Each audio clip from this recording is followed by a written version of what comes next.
బీహార్ రాజకీయంలో సంచలనాత్మక పరిణామం చోటు చేసుకుంది. ప్రముఖ ఎన్నికల వ్యూహకర్త జన్ సురాజ్ పార్టీ అధినేత ప్రశాంత్ కిషోర్ తన రాజకీయ జీవితంలో ప్రత్యక్ష ఎన్నికల బరిలోకి దిగి తొలి విజయాన్ని నమోదు చేశారు. పాట్నాలోని కీలకమైన బంకీపూర్ శాసనసభ నియోజకవర్గానికి జరిగిన ఉప ఎన్నికల్లో ప్రశాంత్ కిషోర్ ఘన విజయం సాధించారు. సమీప ప్రత్యర్థి భారతీయ జనతా పార్టీ అభ్యర్థి నీరజ్ సిన్హాపై ఆయన పైచేయి సాధించి తొలిసారిగా బీహార్ అసెంబ్లీలోకి అడుగు పెట్టబోతున్నారు.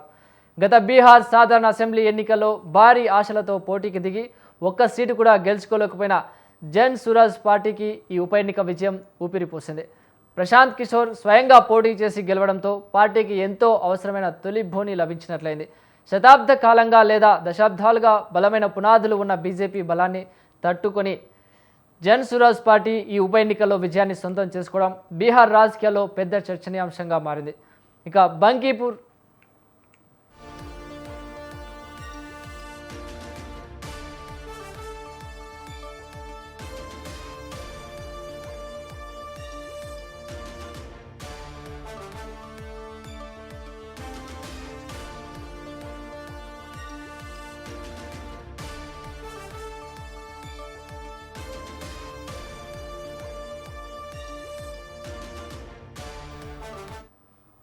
బంకీపూర్ నియోజకవర్గం దశాబ్దాలుగా బీజేపీకి తిరుగులేని కోటగా ఉంటూ వచ్చింది.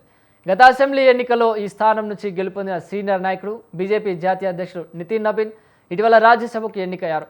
ఆయన తన అసెంబ్లీ స్థానానికి రాజీనామా చేయడంతో బంకీపూర్ ఉప ఎన్నిక అనివార్యమైంది. ఈ ఖాళీ అయిన సీటును ఎలాగైనా నిలుపుకోవాలని బీజేపీ సర్వశక్తులా ఒడ్డి నీరజ్ సిన్హాను బరిలోకి దిగించగా జన్ సురాజ్ పార్టీ నుంచి ప్రశాంత్ కిషోర్ స్వయంగా బరిలో నిలిచారు. సుదీర్ఘకాలం పాటు వివిధ పార్టీలకు ఎన్నికల వ్యూహకర్తగా వ్యవహరించి సంచలన విజయాలు అందించిన ప్రశాంత్ కిషోర్ క్షేత్రస్థాయిలో ప్రజల్లోకి వెళ్తూ నిర్మించిన జన్ సురాజ్ ఉద్యమం ఈ గెలుపుతో తదుపరి స్థాయికి చేరింది. దశాబ్దాలుగా భాజపా ఆధిపత్యం నడుస్తున్న పట్టణ నియోజకవర్గంలోనే ఓటమి రుచి చూపించడం ద్వారా రాబోయే రోజుల్లో బీహార్లో మూడో ప్రత్యామ్నాయంగా జన్ సురాజ్ పుంజుకుంటుందనే సంకేతాలను ప్రశాంత్ కిషోర్ పంపించారు.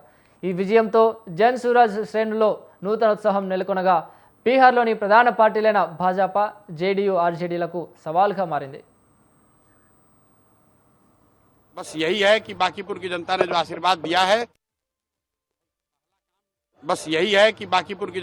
आशीर्वाद दिया है अपनी ओर से जो हो सकेगा बांकीपुर में सुधार का प्रयास करेंगे. अगले 2-3 महीने में आपको वो चीज दिखेंगी भी. मैं कोई बहुत बड़ी बड़ी बात बोलना नहीं चाहता हूँ. मेरे विधायक बनने से बांकीपुर बेंगलोर नहीं बनेगा, लेकिन यहाँ पर आपको कुछ सुधार होता अगले 2-3 महीने में दिखेगा. बड़ी बात यह है कि ये चुनाव बांकीपुर के नाली गली पर नहीं लड़ा गया है. ये चुनाव लड़ा गया है कि बिहार का नेतृत्व किसके हाथ में होना चाहिए.